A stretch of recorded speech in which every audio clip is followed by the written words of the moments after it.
And in that particular conversation, he shared with me, you're the best manager that we have. I don't even lose an ounce of sleep because I know you're going to deliver. However, if you want to be a leader, this is what it's going to require. And he really was straight with me. I took it upon myself to listen and take action.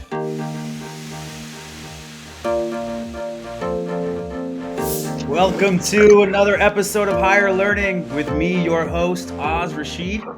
Higher Learning is the show where we learn from executives and founders about what they uniquely see to identify talent that others don't, and some other fun topics and stories, talking to today's leaders who are changing both their companies and their industries.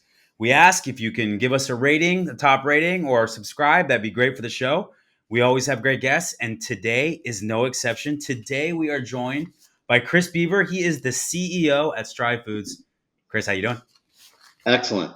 Thanks for having me. Looking forward to this conversation. All right, bud. I got to tell you, this is one of the first times I've had somebody actually send me the product beforehand. So I'm not going to do it now, but I'm going to do a little bit of a taste test earlier. But I want people to know about Stryve before we get into it. So you joined Stryve, and I'm just interested, what about this particular company and opportunity drew you in?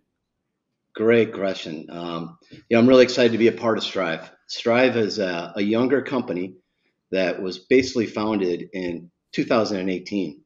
And within the consumer packaged goods industry, a lot happened during the pandemic. And that all of those happenings really resulted in retailers, which is who decides what products they have in their stores from an assortment standpoint, kind of put a pause on all of the assortment changes because of the mass amount of interest in shopping and eating more at home. And certainly there was a spike on online participation. But when people were staying home more, the food service sector certainly went down and the in-home consumption went way up. Yep. And with that result became retailers putting a stop or a pause on looking at new products to put into the set. It was really an operational priority to be able to maintain in-stock position on what they currently had to offer. So there was a pause of several years there for the retail community on bringing innovative, disruptive products, new products into a category to be able to, drive expandable consumption based on those conditions.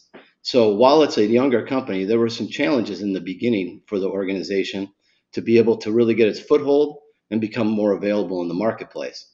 Well, subsequently following that, the customers are back open for business. Consumers are shopping, in many different ways, forms, different channels, including online, but also in store in a material way. And with that being said, when Stryve board of directors approached me to come and join, it really was an interesting proposition. It's the smallest company I've ever worked for, but they had some really interesting points of difference. Number one, the product and why. The founders created, they saw an opportunity and the path on where the shopper and consumer was moving towards, which is snacking, protein, portability, and ultimately no junk, no preservatives, and ultimately no sugar or low sugar offerings.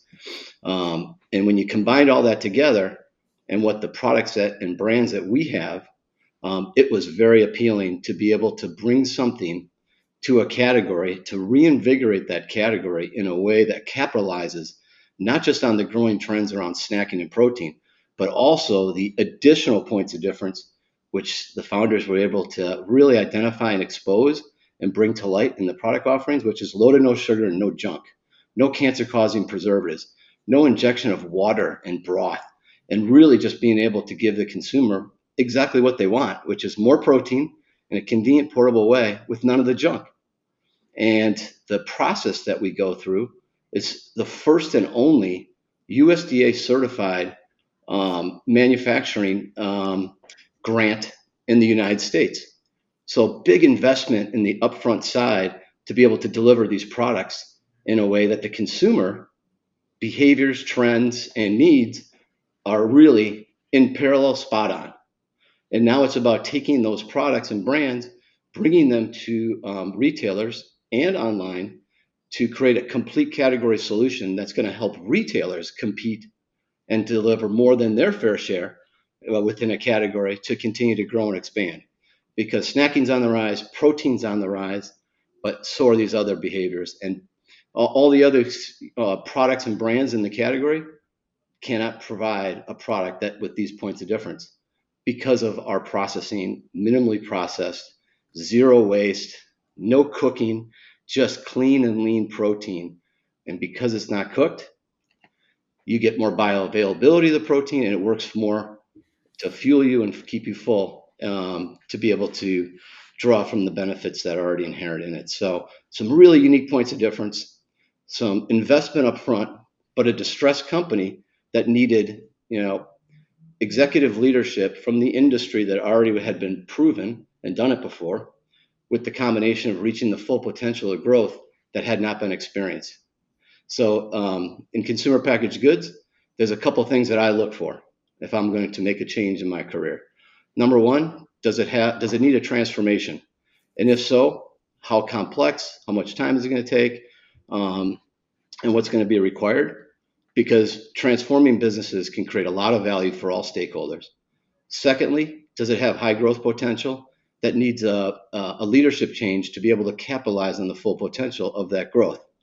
This particular one presented both, and that was very appealing to me. But many shy away from that because it's a lot of work. It's a lot of work. And I spent my time, my 30 plus years in the industry, with the big CPG companies, Hormel Foods, ConAgra, Pinnacle Foods, which was a Blackstone-owned business that did an IPO, a secondary, and eventually we sold that business, created a lot of market cap and shareholder value for many investors. And then I went to run North America for a better for you health and wellness organic company called Hain Celestial. And after several years of transforming that business, I was approached to consider coming to Stryve and deliver it again.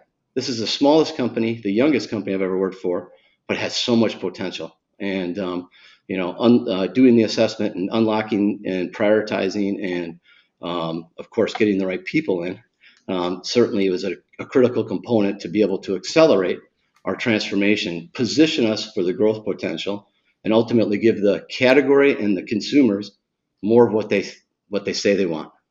I love that. I mean, listen, this is going to sound like an advertisement for Stryve. It's not. There's no money changing hands here, folks. Just protein. But I got to tell you, like, I feel like the sample size of what you were talking about in terms of what I'm looking for in a snack, I have always wanted to be able to have something quick on the go that didn't make me feel guilty after the fact. Tons of sugar options out there, which I didn't want. You can go nuts, right? But that's something that gets old after a little while, right? Almonds or pistachios or whatever it may be. And so I would always kind of start to lean towards beef jerky. But every time I would go and I would look at beef jerky, I'd look at the back ingredients, I'd look at the preservatives, I'd look at everything that's on there. And quite frankly, even sometimes the taste was like too much in terms of the chewiness and things like that. So I think you're spot on in terms of what people are looking for and what they want. And I'm grateful that there's something like this out there, and I'm excited to try it myself in a little bit. I want to go back to the CPG real quickly because you've worked for some of the biggest brands in this space. I know Hain Celestial really well. That's how we first met. I'm interested though. Was it like intentional that you got into CPG? Was like this just like one of the first jobs you got out of school? What makes this industry exciting to you? Why is it one that you've not only survived in but thrived in for so long throughout your career? Great question. I had no target or bullseye within the target for a specific industry. From age 12 to 22, all throughout my youth through college, I worked at a country club in the suburbs of Milwaukee, Wisconsin. And, that was a great learning experience for people, relationships, service, respect, you name it, right? It was a great foundational build to drive a lot of my values today. And as I was graduating from college, I had several opportunities with many members, but also there was on-campus recruiting. The Hormel Foods company I found very attractive, mostly because of the values that they represented, shared, and had historically, supported and backed with facts. And every single individual I met with, I was impressed with. And it provided me an opportunity to, go give it a go, if you will, to, move out of my comfort zone, move to a whole nother location in the country, and start without knowing anybody. And that was certainly some anxiousness, but also driving yourself and getting yourself out of your comfort zone will really yield incremental breakthrough, I think, developmental, opportunities. And boy, that company was just so impressive in the culture and values, which I found to be very important in my decision making. One of the things I love to dive into, particularly with people who get to the top of the profession, like a CEO like yourself, is that it's not, it might sound like a storybook. Like everybody kind of looks at the company that took off or the CEO and overnight success story, but that's not always the case. In fact, it's almost never the case. There's always some level of adversity you got to overcome. So, Conagra, Hain, these different companies. Was there any type of point in your career where maybe you hit a wall or you hit some adversity? Is there anything when I ask you about that professional adversity you face, what comes to mind? There was one particular moment in my career. I was in my early 30s, and I was performing what I felt very strong, results, and whether it be, certainly the numbers, if you will, and delivering those. But I was stalled. I was getting promotions and additional responsibilities presented to me on a fairly frequent basis. Almost every 1 or 2 years, I was getting advanced and physically moving to another geography. Oh, wow. Well, when I got, and of course it's a pyramid. Once you get higher up, there's less of those opportunities, right? But you can still keep your bullseye as big as you can, which then keeps the company in a position to hit that bullseye easier, right? The more narrow you make it, the harder it is for the company to hit it. But I had been in a position for almost 7 years and leading, some really important customers and geographies around the United States. And I was seeing other people getting promoted around me, before me, that I was, I'm a competitor. I wasn't thrilled about, and I You needed thought to you were understand. as good or better, right? You have to believe in yourself, right? Yeah. And you have to be a competitor. And you're not really competing against others because these are your teammates. You're really happy to see them also continue to expand their roles and influence within an organization. But at the same time, you start to wonder because things changed. And as I became more of a senior leader / manager, I had one boss in particular that he was the head of the sales, if you will, for that particular division of the company. And after several years of kind of seeing this kind of unfold, I invited him out, and we had a really candid conversation as to why. And he was very candid and forthright, which, boy, do I appreciate that in the rearview mirror, right? At the time, it's hard to take it, but you have to have the confidence and the vulnerabilities to be able to ask the questions that you might not like the answer to, Sure. but you need to understand in order to be able to adjust. And in that particular conversation, he shared with me, "You're the best manager that we have. You deliver the results. I don't even lose an ounce of sleep because I know you're going to deliver. However, you're the best manager. If you want to be a leader, this is what it's going to require." And he really was straight with me. And I took it upon myself to listen and take action, on things that I presented to him as a follow-up, as I would put in place and ask the company to invest in me to be able to break through from a manager to a great leader. And Well, I gotta ask you if you're okay sharing it. Like, what was some of the feedback in particular that maybe you didn't see about yourself that he? It's a lot of times people conflate being a manager and a leader. So I'm just very interested in how he differentiated between the two and what he told you he thought you were lacking and you needed to improve on. number one was developing people Okay. rather than doing. Mm. The higher up you get, you have to get others to perform in a very high manner that complement and compound one another, Yep. because you can only get so much done yourself. And that was a real inflection point for me. Mm. And it really took, time to understand it, and then come back with a game plan of support, asking his engagement to participate in it. And he was very willing and very responsive. And, then we went into a path of, how do you break through to be a great leader? I asked for, support to go to a program at Stanford. Company supported it. I identified a whole bunch of different books and things, articles and information I could absorb. And I stated what I was going to do with it and how I was going to follow up with him.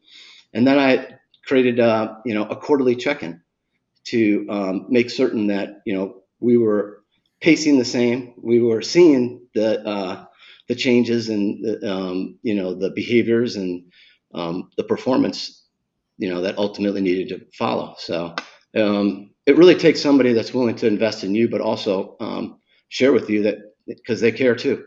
And they care about the company, they care about you as an individual, and they want you to be successful and reach your professional aspirations.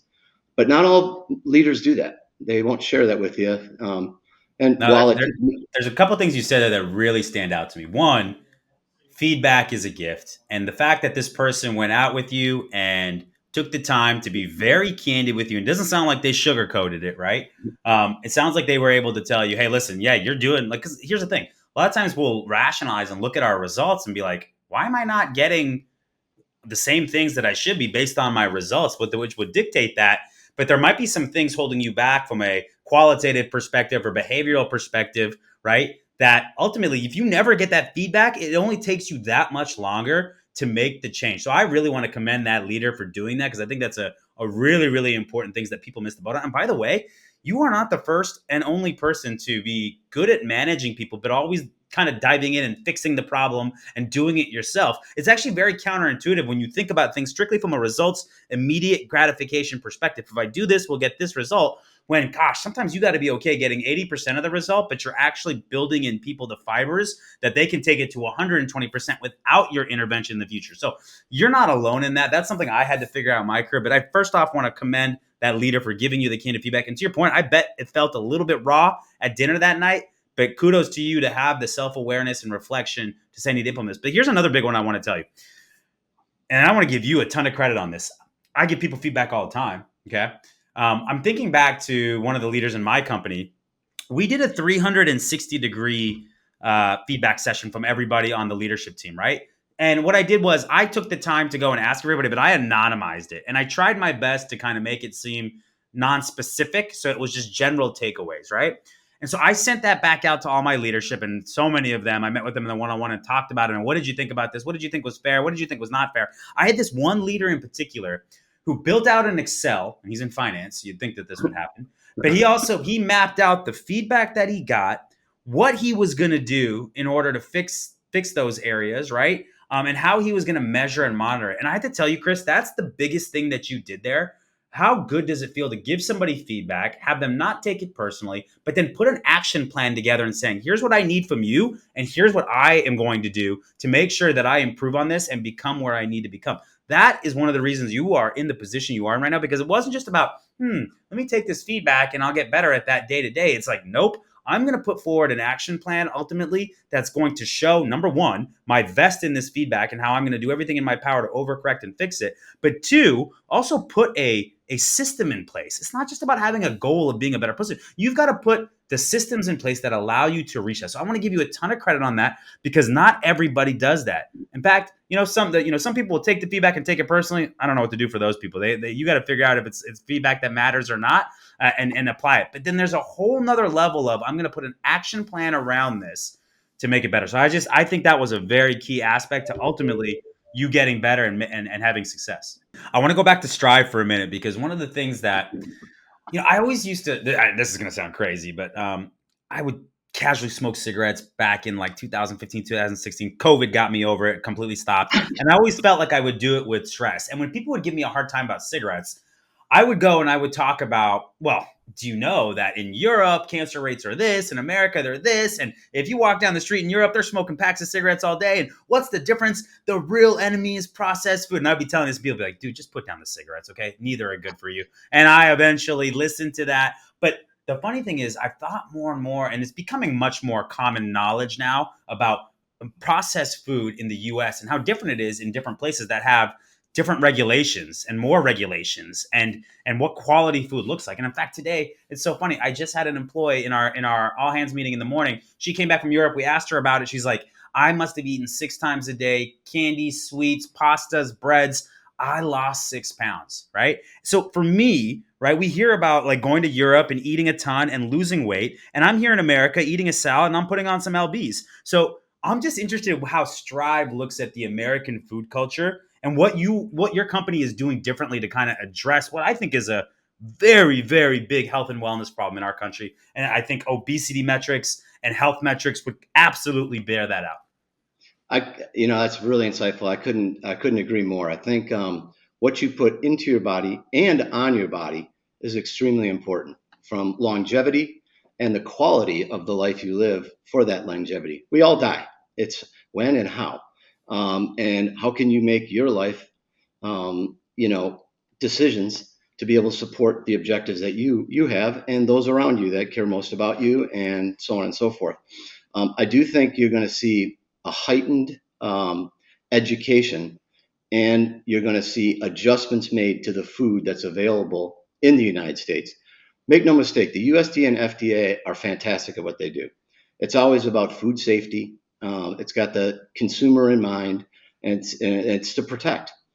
With that being said, there's new information and learnings that happen over time. If you look at the food pyramid, it's completely flipped over the years. And as more quality research is done and information is obtained, that's when you can make better decisions. They're like all of us. We have to get more information to be able to make the best choices. Their goal is to have food safety, number one, first and foremost, all the time. Keep in mind also, there's not enough food to feed the world today. And when the food scientists were able to unlock ways that you can increase productivity, get more food for a like type investment or input, that certainly would sound appealing on its face. However, sometimes how it's created and more information and data becomes available may not create the healthiest alternative for the person that's putting that into their body or even on their body, whether it be lotions and sunscreens and so on and so forth, right? Because your body absorbs things through multiple ways. Um, with that being said, I think the knowledge is being escalated. The information and the ability to express this information, whether it be social media, now even in politics, where you're hearing MAHA, Make America Healthy Again, through RFK Jr., who is a real advocate, Advocate, yeah. well-informed advocate to be able to help America eat healthier, right? And wow, how well is Stryve positioned with that? Because we earlier talked about sugar being, something of the devil in your body now versus it used to be what? Glucose is bad for Sodium, all the things that go wrong in our body in a lot of ways. So sugar right? is bad news. So what Stryve has is really brought a process that's been around for 100 years, air drying meat, but it hadn't been available in the U.S. So ultimately, in the protein snack category, which is really on the rise because people want more protein, they want it portable, they want it convenient, they want it now, they want it easy, right, and accessible. So it's been growing because people are snacking more and they're looking for protein. But you get to a point of, I guess you say, the level off, where the category is only going to go so far because only so many consumers are going to engage in that because they're not willing to trade off the sugars and the cancer-causing preservatives. And what the founders of the company actually were able to identify is that consumer trend, but to deliver a product that hits on all of those check marks. And in order to do that, they had to create their own physical manufacturing facility in the United States because none of these products that were built over the 100 years are deemed food safe to import into the country. So the USDA, again, food safety, number one, paramount, right? And they weren't willing to take that risk because it's uncooked. But if you flip it and you work with the USDA, you can create a food safe product that delivers really great quality with all those attributes that are considered healthy, and work in your body in a more progressive, positive way, which keeps you fueled and full to be able to be your best. With more protein, 50% more protein than a beef jerky, and we're having fun with it because we're in the jerky category, but our little theme is eat steak, don't be a jerky, because not everybody in the category is the same. Don't treat us the same.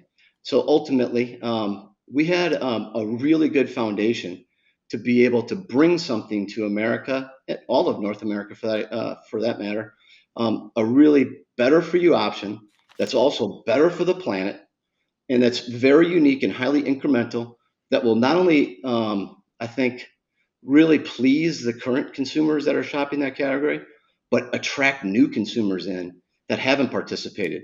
In particular, females, younger males that are living a healthy lifestyle that aren't always willing to trade off some of those attributes that we talked about, the sugar, the cancer-causing preservatives, for just getting the protein and having that convenience and portability.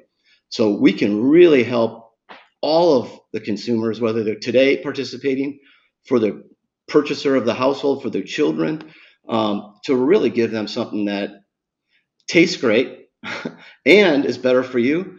And then the added benefit is it's better for the planet. Finding the right talent for your team doesn't have to be a struggle. Meet Aon Hire, the world's first hiring experience management platform designed to transform the way you hire. Powered by AI, Aon Hire takes the hassle out of every step in the process. From smart resume analysis to customized interview questions, it saves you time, money, and effort. Plus, with real-time insights from every interview, you can quickly identify top candidates, reduce turnover, and stay on budget. And forget about note-taking, Aon Hire takes care of that for you. Ready to revolutionize your hiring process? Visit aonhire.com and get started today. Here we go. Tastes great. We're going to try it out now. So I'm going to give you the choice. You want me to have the thinly sliced steak, hickory seasoned, or the Vacadillos carne seca? Which one? It's like picking one of your children, right? Vacadillos is some Latin-inspired flavor. So if you like bold, more expressive heat flavors, which is really growing in the snacking categories, whether it be flaming hot, from the Frito-Lays of the world, to this Vacadillos, which is basically cow or bull with snacking. And that one is chipotle honey. It's a medium heat. Right. I would give that a go if you can handle the heat. And I'll tell you, it's going to be the heat's going to be in the back end. Very different. Okay. And so it's got a different consistency than traditional jerky, but I like it because when I eat traditional jerky, after one or two pieces, my mouth starts to lock up. So it's a bit softer. The flavor, I feel like Guy Fieri right now. The flavor is really taking it to another level, though. I'm getting that heat in the back. That's really tasty. Oh, and you're going to get 30 grams of protein in that bag, and there's only 1 gram of sugar in that particular SKU. Every other SKU that we have has 0 grams, but with the honey, it does produce a little bit of sugar. And I don't know if you can see this, but you look at this on the camera. This is the number of ingredients of sugar substitutes, preservatives that is in the leading brand bag of teriyaki jerky. You just look at all of these inputs. None of that is in our product. What you receive is what you want.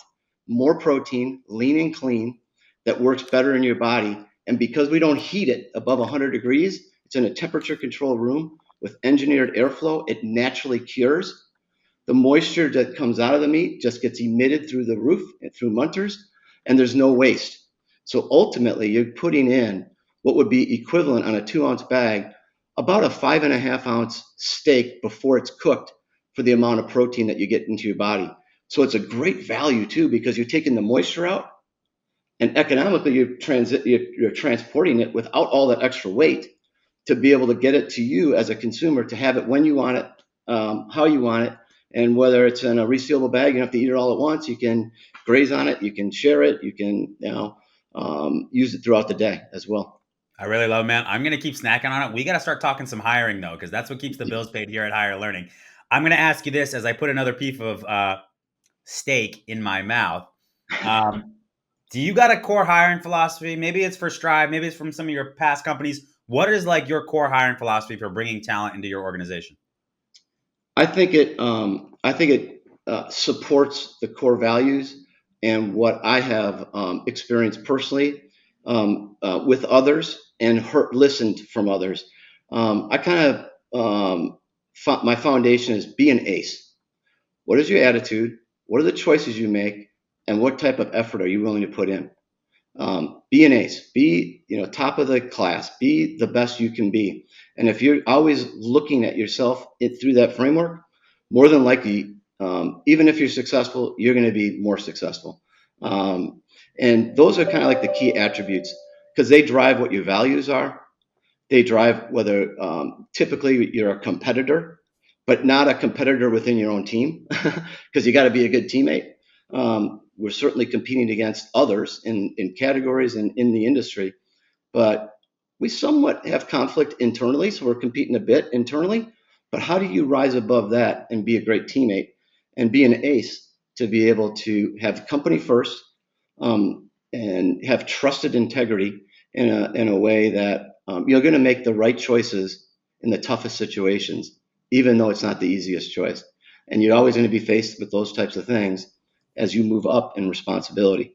You can cut corners on certain things in your choices throughout the day, week, month, year, but you can't cut corners on some things. You can't cut corners on quality and safety. You can't cut corners on your taxes, but you can cut corners on how you drive to, Dallas to, Fort Worth, right? You can make adjustments and you can cut some corners to find the most efficient and effective means to get there. And today you can use technology to help you do it, just like you can in business. You can use technology.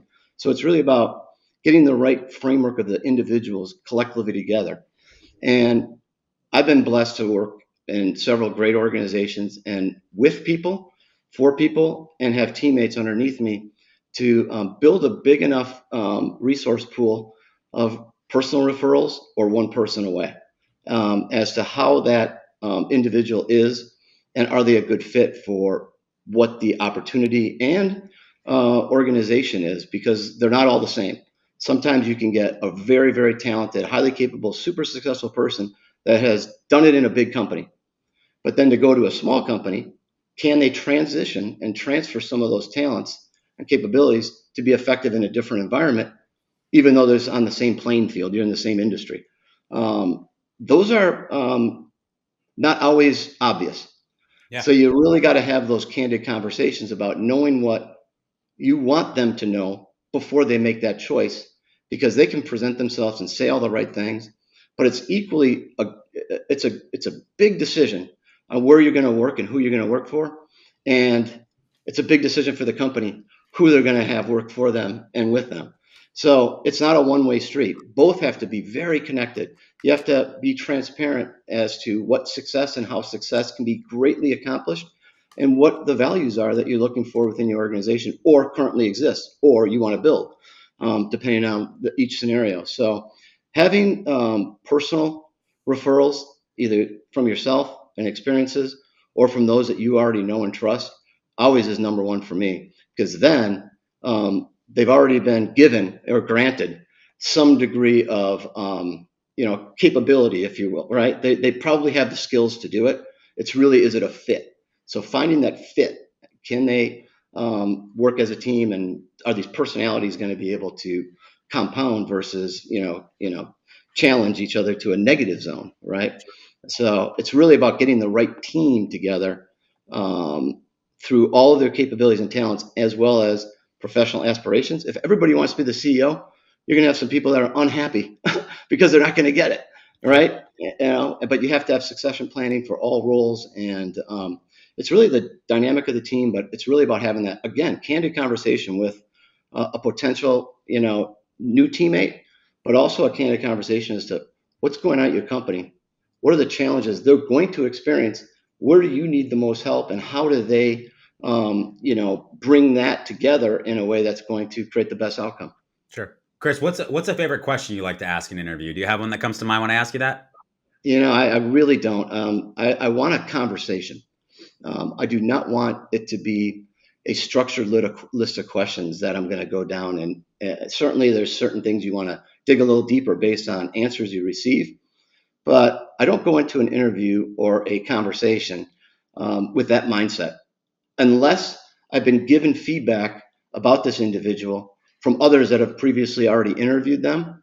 And that way I'm prepared to be able to either dig deeper in one area or to, spend less time in others.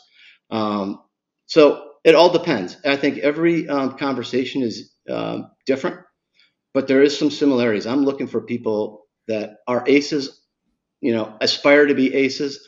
Sometimes you need an opportunity. Sometimes you've learned and you failed, and you know what, you're going to grow from it. And that might be somebody that is even more, I would say, excited about a change and the opportunities that they can demonstrate that they can bounce back. Because everybody's got pride. Everybody's got a lot of pride, and they want to succeed, I believe. They just choose not to, or they choose to sometimes. And sometimes it's fit, timing, and the team. Got it.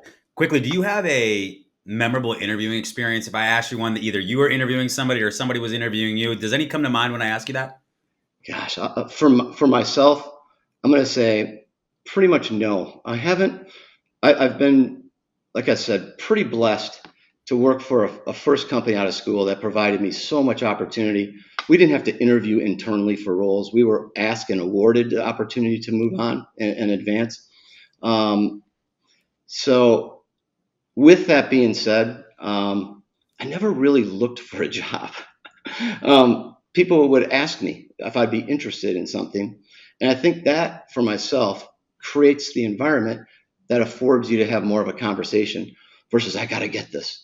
And you feel this internal pressure to get this job because you need it because of some other situation or circumstance. So I always want that environment to be as conversational so I can get to know the person and the individual and what really drives them. What are they truly looking for? Some people, I got to tell you, that culture in a company is so important to them. Other people, they just want an opportunity to kick butt, and they're going to drive the heck out of any kind of initiative. So it's really interesting. So I think as you get into getting to know somebody, the more comfortable we can both be, or a panel of people can be together. And as long as the messaging is similar, because as a team, you know what you're looking for and what the best fit would be, then you can quickly get to, is it a good fit? Most times people are very capable, or they wouldn't be there. They wouldn't have gotten to that point where we're having that conversation. I have had people, though, literally say things that they were mistaken that they thought they were talking to another company because they're interviewing so many different jobs at the same time because they're looking. And I've had them send me things even about what they would do with a different brand that's not mine. So, and that, of course, they feel terrible. That means they've got too many interviews on their plate, or they're not doing enough research ahead of time. Correct. So I think those are kind of really standouts. Feel bad for you, but we're not going forward. Because you couldn't do that to a customer, right? No, understandably. What about when you miss on somebody? Is there a theme you look back on, or something that you wish you would have done differently, or maybe something you did early in your career that you caught on to, that you learned as you got more mature in your career? I think earlier on, I was more keenly focused on effort. And effort's really important because you have to, in order to execute and do turnarounds and high growth things, it takes a lot of effort. It takes some muscle. But when you experience and you know what has worked and hasn't worked and what you feel will work the best here, you can be much more balanced in what effort means. It's not just time. But it's engagement and working towards a common goal. So I think I might have overvalued effort a bit and maybe competitiveness, and underestimated attitude, values, team orientation, because you can get all the best athletes together and put them on a team, and they might fail because they're not complementary. They aren't helping one another build on their skills and capabilities. Then it becomes the enemy is within, and you're competing for jobs and livelihoods and things versus working towards a common goal and helping one another. And I think those are some attributes that I've seen over time prove out to be far more worthy than I would have estimated in the beginning. I like that. That's really good advice. We're running a little bit over, so I want to get to some lightning round stuff real quickly. If I was to ask you some advice that you'd give your younger self that you didn't know then, but that you know now, what would that advice be? Make your target as big as you can. Companies want the best for you. They want to advance you. They want to see you meet and reach your professional aspirations. But the narrower you make that bullseye, the harder it is for the company to hit it. And the more frustrated some people become because they're the ones that are impacting it and they're not really sure why. So, for example, if you're only going to work in one geography in one industry, your bullseye is pretty hard for a global company to be able to hit that bullseye and be able to advance you up. It might require that you have to relocate. It might require that you have to do some cross-functional lateral moves to be able to grow your skill set, to be prepared to be a better leader in the future, because you'll be far more experienced and understanding versus one line of professional experience and one capability, whether it be marketing, sales, finance, you pick it. I think the more experience you can get and the more open you are to doing that and the more flexible you are, you'll go anywhere, you'll do it almost you're open for business. That target and that bullseye, the bigger it is, the easier it is for the company to hit it, and the faster you'll get the opportunities to demonstrate that you can and will be a key leader in the organization in the future. And if you already are, it just only builds your skill set and capabilities to be able to, I think, create more value for the company you're working for. I think that's fantastic advice. I think people, especially when I see some of the younger generations coming into work, they have a very narrow focus of this is what I want to do, and you got to meet it or exceed it or beat it, and then it's got to be in this location at this comp and this role. And the reality is, if you open your aperture and you have a wide target, especially early in your career, then as you get over time, you might narrow it a little bit more. And sometimes you have to because of family and kids and like all these different things that come up later on in your career. But ultimately, having that wide focus just allows you to be open to so many different opportunities. And I wouldn't say just, go willy-nilly in a bunch of different directions and not have a real path, but have an end in mind, but be very open-minded to how you can get there. I think that is fantastic advice. Yeah, so having that professional maturity and patience to afford the company to help you help them, I think is really, really paramount, especially in larger size companies. In smaller companies, it may not be exactly the same, but you're usually bringing in some capabilities that have already been there and done it to help build a smaller company. I love that. All right, I want to go into a little bit of a lightning round here because I see you got a Packers jersey up there. And I went to Lambeau Field for the first time 3 weeks ago. It was a bucket list item for me. One of my best friends is a diehard Packers fan. So my team, the Cardinals, went and played. We got our butts kicked, but that doesn't matter because I got to go to the cathedral. I got to see it. It was really incredible being there because we flew into Chicago, went to Milwaukee. There's not much going on in Green Bay, sports bars and hotels. And then what an incredible stadium that it sounds like they recently renovated. It's really nice on every level. So incredible experience for all NFL fans. You are a diehard Packer fan. So I know a little bit about the NFL. I'm going to dive in here. I'm going to do some lightning round with you. What is your best memory at Lambeau Field? It's best and worst all in one. It was the NFC Championship game, Brett Favre's last game in Lambeau Field. The Packers lost. It was about a 40 below wind chill factor. So it was so great to be there, to say you were there. That was the second coldest game, I think, since I guess the Ice Bowl was the coldest one that everyone talks about. But to be in Lambeau Field, to have that experience, it was playing the New York Giants. And boy, the people I was with, the community, like you said, the fan base, it was so electric and exciting.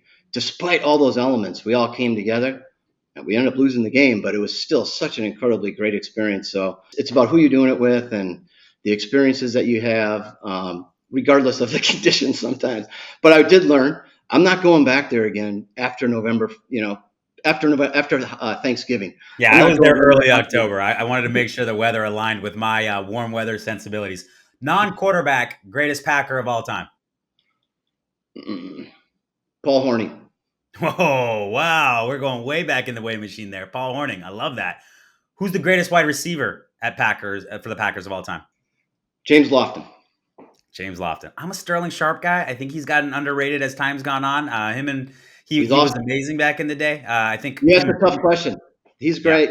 There's Devontae Adams. You can go through the list. Donald Driver. Yeah. Jordy Nelson had some great years too. So you've had some stars at wide receiver. All right, how about this one? James Lofton did it without Brett Favre or Aaron Rodgers. That's true. That's true. What about who is the Packer that you would most likely hire for your organization? Somebody that Jordan Love. Jordan Love? Why Jordan Love? He's contemporary. He's cool. He's in command and control. He demonstrated a lot of patience professionally, sat there quietly learning from one of the best, if not best, most talented quarterbacks in the history of the NFL, and Aaron Rodgers. You never heard him complain once. And when he got his opportunity, he was ready. He was patient. He put the work in. He was drafted into a situation that was very contentious, and he made it better. It wasn't about him. He made it about the team. And while it was about the team, he prepared himself to be a leader by watching, experiencing, participating with the greatest, I think the most talented quarterback of all time. Not the most accomplished. We know that's Tom Brady. But I think the most talented quarterback in the history of the NFL, Aaron Rodgers. So he's just really demonstrated all those capabilities and qualities. Plus, if you look at his background, how he grew up and some of the tragic events that he had to overcome, what a man he is. And what a leader and what a role model. All right, Favre or Rodgers, who had the better career? I love Rodgers. I like Brett Favre a lot, but he went to the Vikings, and I can't get over it. That's amazing. Now, listen, I hate to tell you this. Favre went to the Jets for a stopover before heading to the Vikings. I hope that doesn't happen again for you with Aaron. Here's the other thing I would tell you. Here's the other thing. Brett Favre held the Packer organization hostage every year in the end zone, the last game of the year, where he would cry and not know if he's coming back. True. And then when the organization protected the organization, by drafting Aaron Rodgers, then he became less outspoken about always leaving every year. He was petulant about it. And both of them kind of left on not great terms, although I feel like I empathize with Rodgers a little bit more just in terms of, what he dealt with the last few years there. But man, does that guy play with a chip on his shoulder? Because I think he went, back-to-back MVP, or at least MVP one of the years where after they drafted Love. So that goes to show you the competitor he is. Yeah. Chris, we got to run. I really appreciate you coming on. Fantastic product you got here. Amazing stories. And just like Stryve, this is the podcast with no filler, no processing, just real steak and meat in our content, man. So I'm so appreciative of you joining. Thanks so much. Thank you. Really appreciated it. And good luck to you guys. And hope the Packers get you another Super Bowl this year, since you made your first trip. So yeah, we'll see. Let's see. Good luck to the Packers this year. Thanks, Chris. Thank you. All right.